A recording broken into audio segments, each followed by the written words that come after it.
Retrospec's been making bikes for many years now, and not just e-bikes, regular bikes starting all the way back with fixed gear bikes and some lifestyle bikes. And then naturally, as the biking evolution happened, we all moved into e-bikes, and so did Retrospec, focusing mostly on mopeds, fat tires, and cruiser-style bikes where they found a lot of success and a lot of happy customers. And they never stepped into the whole e-bike cargo world, but that is until now. This is the Retrospec Rev Roo XL.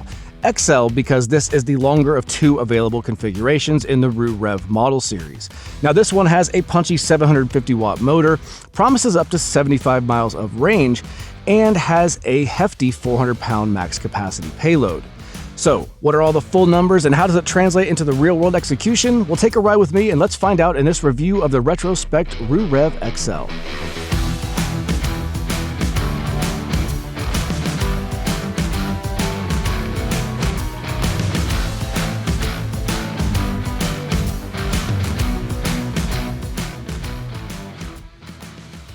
Alright guys, so the Retrospec Rev Roo XL, this is priced at $19.99, and like I said in the intro, it is a cargo e-bike meant to carry a load, meant to take things with you, errands, groceries, kids to school. That's where these bikes really shine, and for a lot of folks, we see them kind of become a second or third car replacement, rather than having that big expensive car and maintenance in the driveway just to run to the store every now and then when you need an extra vehicle. People take something like this. It's massively cheaper, easier, lighter, and you don't have to deal with traffic. There's a lot of perks for using one of these as like a third or second vehicle in the house. Now, this is UL 2271 certified on the battery, and the whole electrical system of the bike is certified to UL 2849 standards. Now, they say this bike weighs 71 pounds with the battery. I threw it up on a scale for testing, and I got to about 64 pounds without the battery, 64 pounds without the battery, and about 72 pounds with the battery, and the battery itself is about 8 pounds. Now, I will say, a fully loaded XL long-tail cargo bike like this at the low 70s, 71, 72, 73 pounds, that's pretty respectable numbers, because a lot of times in cargo bikes, we see those bikes pushing 80, 90, sometimes even north of 100 pounds. So to come in at 70 pounds and still have that massive 400 pound payload, really punchy motor, lots of modularity in the rack here, just a really well done job. And now you can see a lot of that comes from things like the new hydroformed aluminum frame, tubing that has less weld marks on it, less welding spots on it, and it's a little bit stiffer when you ride. It actually felt very planted and very stable. And for a cargo bike, especially a low step through height like that, you can always introduce a little bit of flex and wobble, but this one felt really planted and firm on the road. I just think they did a really good job in designing this bike. Now, when it comes to things like colors and frame sizes, we have two colors. This is the matte graphite, but if you don't like this, they also have what's called the mint green, and that one is, like you can guess, kind of a mint green color. Now, it does fit a rider range from 5'5" up to 6'5", so the one frame size 5'5" to 6'5", and I'm at 5'11", so I'm kind of right in the middle of that range, and it fit me just fine, but it's going to be hard for me to kind of guess when you're 6'5" how that'll fit. But I do have some theories on that, and we'll get into that a little bit later on the mechanics portion. In terms of the geo numbers for the frame, so our wheelbase here from rear to front hub or vice versa, it's a pretty massive 52 inches or just over 51.5 inches. The standover height, so the lowest point you can step over and get on the bike, is 14.5 inches, or depending on how you measure it, maybe 15 inches.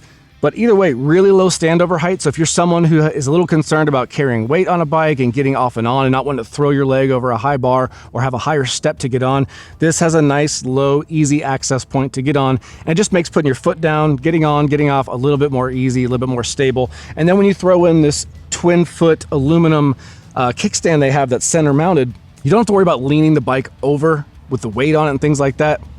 You can simply push that down, pull the bike backwards, and it just pops up onto the kickstand like you see here. It's a nice, solid, durable setup that doesn't make you lean the bike one way or the other with a traditional kickstand. Now, in terms of reach up top, it's about 18 inches, but I say that with a caveat because you can always loosen those stem bolts and move those BMX bars forward or backward to get a better reach for you. So I'll just say kind of middle of the road is about 18 inches right now. And then here in the seat post, we have a massive 11 inches of adjustability, and you might be able to see here two different telescoping seat posts. That's what gives us that huge telescoping ability. Definitely for people up in that 6'3", 6'4", 6'5", that want that longer leg extension so they can pedal, that's where having that really tall seat post is going to come into play. Now, in terms of things like payload, I said in the intro, and I'll say it again here, it is 400 pounds, so that includes the rider and the bike and any gear along with you, but 400 pounds is quite a lot for most people.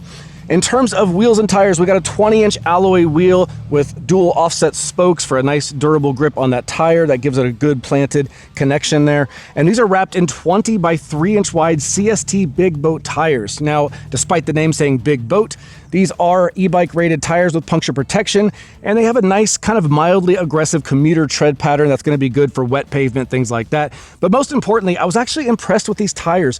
They rolled very quiet and very kind of soft. They felt fairly plush. I think they're 60 TPI or threads per inch, so they're kind of a softer tire. They're not a really hard, stiff rubber. They feel pretty good. Plus, they have that puncture protection. And with a higher volume, like 3 inches wide, you can air down a little bit, get a little more cushion out of the ride. Just don't air down too much, especially if you have a load on the rear, because that's going to make it get squishy in turns and things like that. But overall, it's a really comfortable ride, and we'll talk about that more when we go out on a ride here in just a couple minutes. Now, in terms of things like everyday errand gear, commuting gear, grocery gear, things that these bikes shine in is going to be your cargo and your cargo expandability. And there's quite a few options here. So we have this big elongated rack here. This is the larger rack for the XL series. And now this can also have all sorts of modular accessories. So you've got foot pegs for passengers, you've got baskets and racks you can add, lots of everyday things, but they also have some really unique, cool things like kid or pet trailers you can attach and pull behind you, single or dual capacity, so you can have 2 kids and a trailer behind you. And then even beyond that, this is actually interfaceable or interfaces well with the Thule Yep kid child bike carriers. So you could put 2 child seats on here from Thule, and they will interface with this rack. And that's going to give you a nice secure position for both your kids to ride safely in a setup that's designed to carry kids, rather than trying to come up with some sort of platform and strap it down and telling your kids to hang on. This will allow you to put kids in proper safe seats, have a nice ride, a nice safe ride, and it's just really cool to see brands come together and be able to interface with bigger brands that make these kind of modular rider safety equipment, things like kid car seats. Just a nice feature to see on this bike. Now, on top of that, we also have 3 mounting positions for different types of accessories or bottle cages. We have one on the seat tube, one on the front side of the down tube or the rider's side of the down tube, and then one on the underside of the down tube. I like to put things like an air pump on that underside of the down tube because it's out of the way, but you have it if you need it. Maybe a water bottle cage or 2 water bottle cages. You just have a lot of options and a lot of ways to carry your gear. And I think if you're looking for a bike like this, it just goes a long way and kind of giving you everything you're going to need to get out there and get all of your chores done each day. Now, on top of that, lighting things. So when you ride around in town, running errands, taking the kids to school, you're going to be inevitably crossing streets, making turns in traffic, things like that. And they thought of this really nicely. So every now and then we get a bike with turn signals, and we're always like giving them kudos because it's nice to have turn signals on a bike that commutes. But this one not only has front to back LED lighting with an auto sensing light based on ambient light outside. It gets dark, it'll turn on for you. It gets light, it'll turn off for you if you want it to. But they also added turn signals that show in the rear and the front. So whether you have traffic approaching or traffic behind you, everyone's going to know you're about to make a turn. Just a really nice front to back safety feature that goes a long way in the overall experience of this bike. All right, so when it comes to power delivery on this bike, we're going to talk about the motor and the battery. So the motor in the rear here is a 750 watt rear hub motor that's activated through a torque sensor. Now this motor is nominally rated at 750, but it can peak at up to 1,150 watts. So it's really nice peaking power. And then on top of that, it has 85 Newton meters of torque. And on a cargo bike, 85 Newton meters with its lighter weight at that low 70 pounds, it's a really punchy setup. It's got good programming to where you've got tons of power when you need it. But it's got tons of extra muscle should you load it up when it gets, if it rode basically average speed and had average acceleration when I was on it by myself, I would be a little concerned about its ability to ride under load when you load it up with kids, gear, groceries. But this has got a lot of punchy power, quick acceleration, good on hills, showing me that when you do put this up to its max payload or start putting gear on there or kids on there, it's going to have that extra muscle to carry you guys confidently and with a lot of capability, which is what you want out of a good cargo e-bike. Now, this has 4 riding modes, PAS 1 through 4, 1 being the lowest, eco mode, 4 being the highest at turbo or boost mode. I can't recall the exact name of it, but plenty of power all the way up to 20 miles an hour, and on throttle, you can do either one, pedal assist or throttle. Now, in terms of the battery, it's positioned right here on the seat tube, which I actually really like. It brings a more centered, balanced feel to the bike, and I think that lends to why the bike feels so stable when you're riding. Feels very planted, feels very kind of center of the road. You don't feel like you got to really focus on keeping it going straight. Sometimes cargo bikes can feel a little bit wonky or wobbly when they have pressure and weight on them, and this one feels very solid and stable. And I think a lot of that has to do with the frame design, some smart engineering, and then things like battery placement here. Now, this battery is 48 volts with 14.6 amp hours, and that gives us a total of 700 watt hours. Now, in terms of lifespan, they say that the components on this bike have a 2-year warranty, and the frame itself has a limited lifetime warranty. So if you have a crack in the frame or something were to happen to the frame, seems highly unlikely, but in the event that it happens, you do have this lifetime warranty on the frame. And then the battery, the motor, the components, you have 2 years like most good e-bike companies offer. So lots of nice protection in here. Now, in terms of the battery and the motor's combo, 700 watt hours with this 750 watt punchy motor, they say you can get up to 75 miles. So I put that to the test in 2 runs. I ran one on Eco or PAS1, the minimum assistance. And because it's kind of a throttly, punchy bike, even at PAS1 in Eco mode, I was still going upwards of 12, 13, 14 miles an hour the whole time with very little effort on my end. And on that minimum assistance ride, I still got 65 miles out of a single charge. Didn't quite hit the 75 miles that they were hoping to claim, or they were estimating that I would claim, but I did get 65 miles using only Eco mode. But again, I was going pretty quick, around 12 to 14 miles an hour, and didn't really feel like an Eco mode. It felt almost like the next level up. So I think that kind of would be why this didn't go the full 75. Had I really laid off the pedaling and maybe just let it very slowly go, stuck to 8 or 9 miles an hour, I certainly probably would have reached that 75. But I wanted to just pedal naturally with my own leg effort and the pedal assist system doing its job, just to see what I would get without thinking about it, and 65 miles was the result.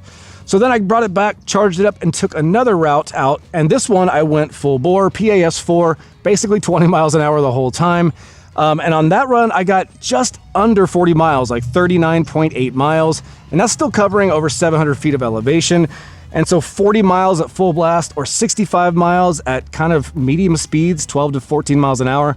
The range was very, very solid. And again, I think if you dialed it back and just were very reserved in your pedaling, you could easily eke out that 70, 75 miles that they estimate on the bike.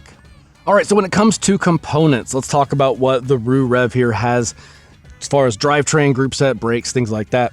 Back here, we have a Shimano Altus 7-speed drivetrain with a Shimano Altus rear derailleur and a 7-speed cassette. That's a 14 to 34 tooth cassette.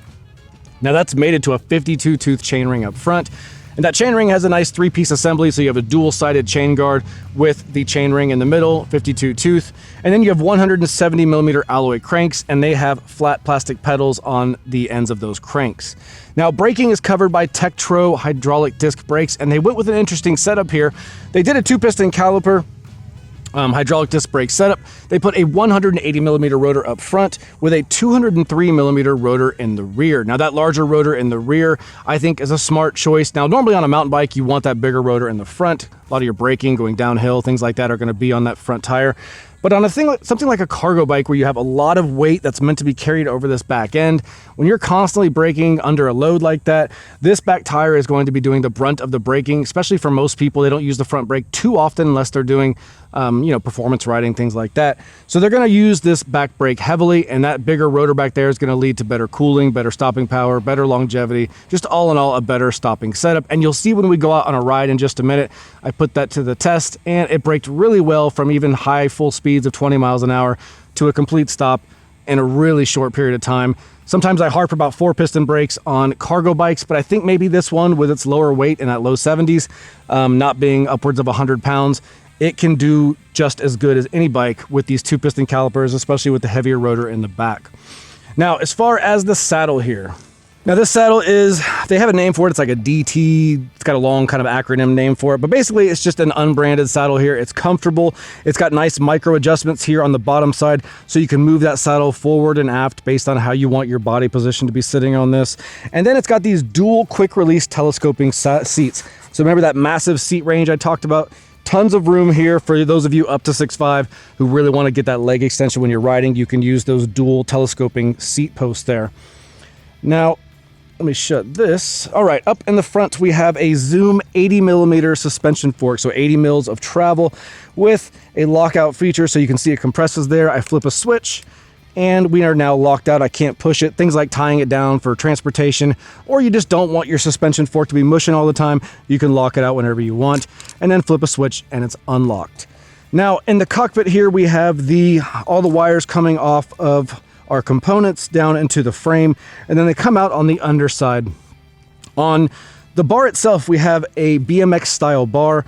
You can loosen these stem bolts here and adjust the kind of forward and aft position of these handlebars to give you a better fit based on how you like your reach to be.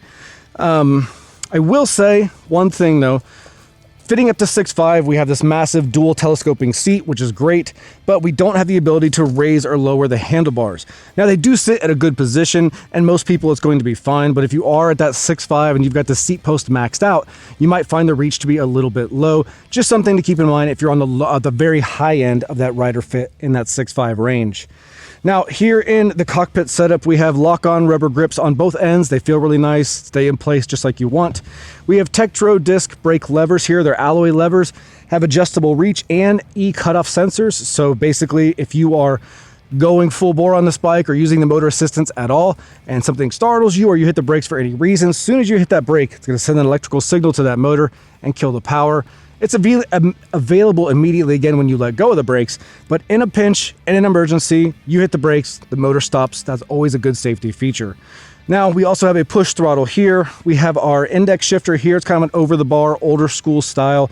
A little bit less intuitive than an under-the-bar shifter, but still gets the job done. A bell here, and on the left side, we have the PAS controls for our display, as well as the turn signal buttons that toggle right there. But let's take a closer look at this color display and talk about what you can do, what you can't do here in the display. All right, so this is the home screen on the Retrospec Roo Rev XL. This is a nice color display. You can see it in almost any lighting situation. It shows up really nice. Now here on the home screen, we have in the top left corner the battery meter, which is in a 5-bar meter. And I just tell myself that each bar represents about 20%. Over to the right, you've got a headlight indicator. So if I was to hold the headlight button, you'll see that turn off. And so the headlight turns off. If I hold it again, the headlight comes back on. And the screen dims just a bit to account for it, what it thinks is probably nighttime outside. Now in the center, we have miles per hour, or our current speed that we're traveling. We can change that to kilometers per hour in the settings I'll show you in just a second. Down below that, we have what's called just data screens. So the black stripe where it says turbo, that's going to be the current level of pedal assist. So if I were to click down, you see it goes to sport, tour, eco, and off. So we'll go back up to turbo, and here it says 0W and M power. Basically, that's real-time data about the motor power in watts. So right now we're not using any, so it's at 0. But if I was to throttle it or go, this would start ramping up a number. And so we'll go through and see the other data screens here, which you can see by tapping the M button, which is also the power button. So if you hold the power button, it'll turn the bike off. But if you tap it, you'll get another data screen. So now we have the high power in watts. We have the range, which is based on what setting it's in. So right now it's in turbo, using the most amount of power. So we have a lower range number. Now if I drop that to go to a lower pedal assist level with less power draw, you'll see that goes up 55 miles, 65 miles, and 74 miles. So we'll leave that back where it was. Tap it again. You can see we have an odometer. Now this was reset recently. We actually have over 100 and something miles on this bike, but we were troubleshooting a display between this and another bike, and we had to reset it, which gave us this 4 miles on the odometer. Now if I tap it again, we get to trip meter, which is again 4 miles, time 19 minutes, and then average speed 12.1 miles an hour. And max speed 20.1 miles per hour. Now, if I hit it one last time, it takes me back to the motor power in watts. But if you want to leave it on any of those other gauges, you can. Say you want to leave it on your range remaining, you can leave it on that. Say you want to leave it on the odometer, you can leave it on that. Totally up to you how you want to do that. But let's go into more of the power settings, or excuse me, the bike's advanced settings. We'll hold the menu button, or the plus and minus button. And here we get into the quote-unquote advanced settings. So right here you can reset the trip meter. You can go into settings, we will in just a second. You can go into information. If we tap that, we can get information about the motor. It's going to tell you firmware, hardware, serial numbers, odometers, things like that. And so we will try to back out without, there we go. And so we'll go into display info, same information, firmware, hardware, serial number. We'll go back by hitting that M button again. And same for the battery info. You can get the state of health on it, charge cycles, and back. We'll go back one more time. Now we'll go up to settings. In settings, we have quite a few more options. These are going to be your kind of everyday useful options if you want to tweak anything outside of just the factory configuration. So if we go into brightness, you can see we can pick anywhere from 20% all the way to 100%, which right now it's on 80, which is pretty bright here in daylight right now, but we can set it to 100. You see it gets a little brighter. And if we set it to auto, it'll just pick and choose based on ambient light outside, which is probably most convenient for most people. Now, if we go to speed unit, this is where you can change between kilometers per hour or miles per hour. So we'll go back here. Auto sleep is going to be how long the bike decides to go to sleep once you stop using it. So once you do any of your last inputs, touch any last button, use the throttle the last time, use the pedal assist the last time, and walk away, you can pick how long it chooses to wait before it turns off. So if you wanted it to wait 30 minutes, you can set it here. If you want it to never turn off, you can turn it to no sleep. And if you want 5 minutes, you can set it there. Again, just totally up to your preference. So here we go to available functions, and we've got all these different settings that we can display on the screen if we want them. So you see when I tap it, you get a dot. That dot next to it means it's going to be on the screen on the homepage, and we're able to cycle through like I just showed you. But if I didn't want all those, I could go through and remove all of those, and then they wouldn't be on the home screen when we went back in. But I'll just leave those back on for the next person and let them decide what they don't want. But we didn't see on the screen cadence or torque, but if we add them now, when we back out, you'll see they will be on those data screens. Here you can factory reset if you need to do that for any kind of troubleshooting or problems or bugs or anything like that. Here you can change the language. You have English and French. Here you can go to consumption unit, and this is going to be in amp hours per mile or watt hours per mile based on how you want to track that consumption. You can enable the USB charger on here. You can adjust the throttle mode at max boost or by level. Here you can set a password for the bike if you want to be able to make sure that someone knows a password before they can operate it. Say you park it downtown, you park it before you go into a store, and you don't want anybody to ride off with your bike. This would be a good place to set a password. So if they did ride off, they have to pedal a 70-pound bike, which they're not going to go very fast for very far. Here you can get a low battery alert, and here you can back out to the settings menu, which we've been through all those now. So we'll back out, and then I'll show you those new added settings. So again, we have our odometer here, trip meter, time, and we added cadence and torque. So we'll look for those here as we go through. Cadence, 0 RPM, but if I was to spin those pedals, you'd get a cadence for rotations per minute. And one more shows how many newtons of torque are being used at any given moment dynamically, so real time. So you might be going down a flat road and it might say 20 Newton meters. You might hit a hill and it might max out, 85 or whatever. It'll just show it based on what you're doing in the moment. And some people like that data while they're riding. So again, you have lots of data screens you can pick from and leave them on whichever you want and toggle through them whenever you like. All in all, it's a solid display with nice features, good brightness, and lots of customization. All right, we're out here on the Retrospec Rev Roo XL. And when you get on this, probably one of the more noticeable aspects of it is it's very stable. It just feels very planted, very balanced. Sometimes with cargo bikes, you can feel a little flex, you can feel a little like tug and pull of weight in different directions as you maneuver it. This one just feels very solid, balanced, and centered. The torque sensor on it is surprisingly good for Retrospec. I wasn't sure what to expect on this bike. It feels like on the lower end, it's a very subtle pedal assist, but when you pick up and ask for more with those legs, it really punches in and you can feel it. Also the torque off the line, you can feel that as well. Speaking of that, let's get a quick throttle test, although this is not perfectly level ground. Let's do a pretty rough estimate on the throttle here from a dead stop. So we're currently in turbo, 3, 2, 1. And real quick acceleration there, we're already at 10 miles an hour, 14, 15, 16, 17, 18, and 20. So pretty peppy. which when there's no load just equates to a really fast ride. But should you have cargo on, especially a couple kids, a haul of groceries, whatever you have, then obviously that extra weight is gonna take away some of that pep. But it just shows you when it's unloaded, there's a lot of extra muscle waiting to be used when you do carry a load. And on a cargo bike, that's a really solid just nod to the overall power of the bike. On your left, sir. Thank you. So let's hold the throttle.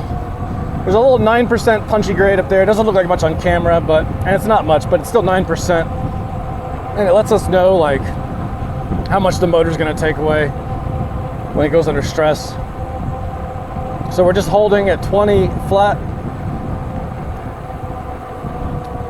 So going up that hill, we went down to about 18.7 or 18.8. I couldn't catch it with my eyes. So about a mile, just over a mile an hour loss. But let's try it again on the hill in the neighborhood, because that one's about 7% and that one's about a quarter mile long. So it lasts a whole lot longer. And it's got some like dips in the pavement and just things that will challenge the motor a little bit. And we'll see how much of a hit it takes on this bigger hill.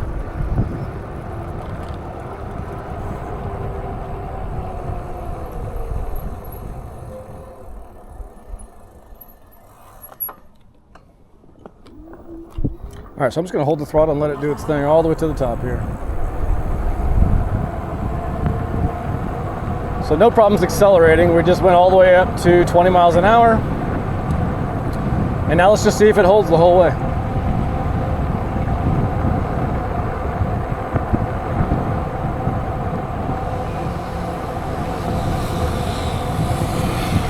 Looks like it's having no problems at all. This last section is the steepest.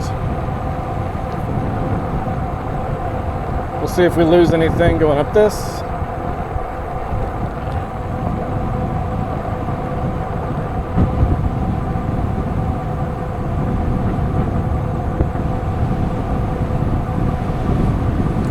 There we go, we lost 1/10 of a mile an hour. We went from 20.1 to 20.0 and then back to 20.1. So really no problems at all holding power on a hill, which again on a cargo bike is something you definitely do want to see, so that's nice to see. Turn that turn signal off, go through the roundabout here.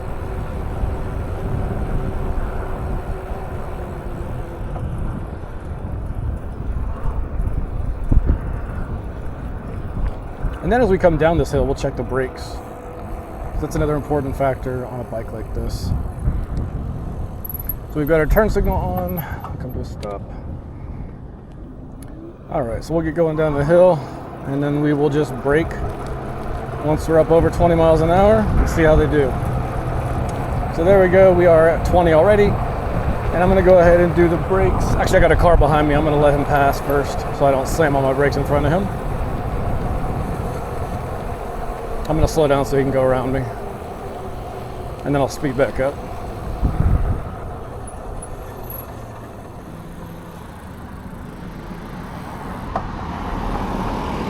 There we go.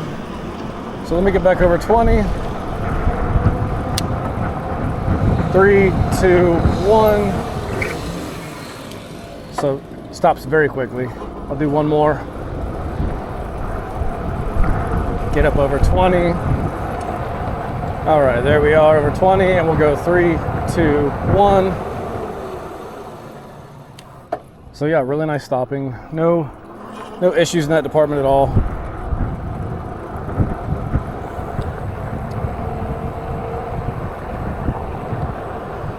Another aspect of this that's kind of cool is not all cargo bikes, e-bikes, have the ability to interface with bigger name brand components on cargo racks.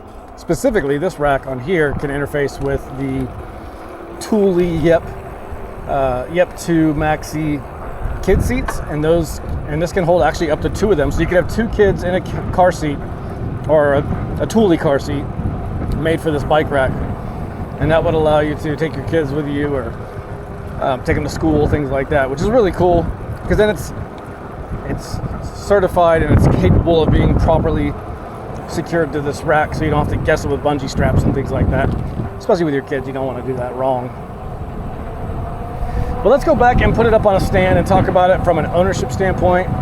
Maybe some things we haven't thought of about maintenance, longevity, service issues, things like that. Things that are not so obvious when you're looking at the bike on the website. All right, guys, let's talk about the Roo Rev XL from more of an ownership standpoint, not so much about reviewing it, but really what are the things you're going to want to know before you get it, the things you can't see on the website, those little intangibles that once you get it home and you unbox it, you ride it for the first time, you're either really happy it's got it or you're really kind of irritated because you didn't know there was something going on with it that you wished you would have known beforehand. Let's tackle those things right now. So the good news is there's not a whole lot of bad on this or things that would improve. There's two small things, and I'll get to those in just a minute, but I'll start with what I like on here. There's a lot to like. They did a good job with this frame. The hydroformed aluminum frame is lighter, stiffer, feels stronger, feels nice and planted on the road. They also have an open frame design. I love these about cargo bikes because that means the controller here, the battery, the motor, and all the wiring is accessible to the naked eye. You could just go in there, replace something if you need to, or take it to a shop and have less service hours billed to you because the mechanic doesn't have to perform bike surgery, trying to feed wires in and out of the body. Everything is pretty much accessible and easy to get to and easy to repair, replace, maintain, things like that. So that is a really strong point for most folks. And that leads me to the next one, and it also has to do with this frame again and some thoughtful engineering. So back here, they put in the material when I was reading it that they made changing tires a little bit easier on the e-bike, and I had to email them and say, I don't see it. What did you guys do? And they explained a couple things they did. One is they added a little hook at this top of this seat stay. So this bar on the backside has a little hook, and you see when I lift up on the chain, it stays in place.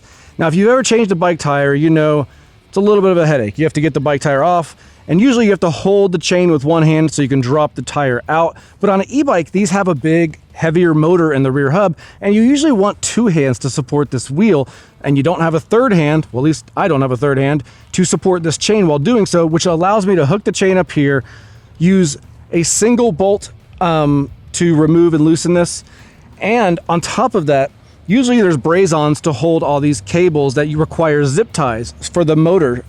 But what they did is they created braze-ons that kind of let you fish the wire in there, the motor cable in there, and it stays in place without ever needing a zip tie. So what I'm getting at is when you change a tire, not only is it going to be easier to manage changing that tire, but you don't need to carry a second set of zip ties to re-tie that cable back up. When you get back on the road after you change the tire or repaired a flat, you're going to be good to go, just start riding again, and the bike will be looking and riding just like it should. And to drop that chain off, you simply just unhook it right there and it's right back in place. It's a really smart system. Oh, and they added one other feature to that tire change.